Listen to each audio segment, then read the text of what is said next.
హైదరాబాద్ నగరంలో outer ring రోడ్లో ఉన్నటువంటి చెరువులు ఎన్ని 2014 నుంచి 2023-24 కల్లా వచ్చేవరకు ఎన్ని చెరువులు అసలు పూర్తిగా మాయమైపోయాయి. లోపలన్నీ ఆ రెడ్ బౌండరీలో వచ్చేవన్నీ కన్స్ట్రక్షన్స్.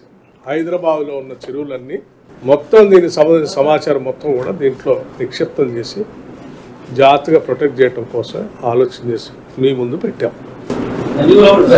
సో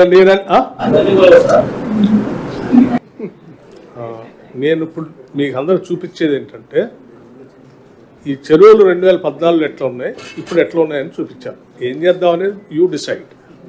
బికాజ్ ఈ చెరువు నాది కాదు, లేకపోతే రేవంత్ రెడ్డి గారిది కూడా కాదు, లేకపోతే మంత్రిమండలి సభ్యులది కాదు. ఇది సమాజాన్ని, హైదరాబాద్ నగరాన్ని, రాష్ట్రాన్ని. సో ఈ రకంగా అయిపోతున్న చెరువుల్ని ఇక నుంచైనా, ఇప్పుడు మీరు పార్షియల్గా చూశారు, ఇట్లా వదిలేస్తూ ఉంటే పోతా ఉంది. ఇక నుంచైనా ఈ చెరువులు మీరు ఆపుకోకపోతే over a period of time తర్వాత హైదరాబాద్లో అసలు మీకు చెరువులు కలపడం.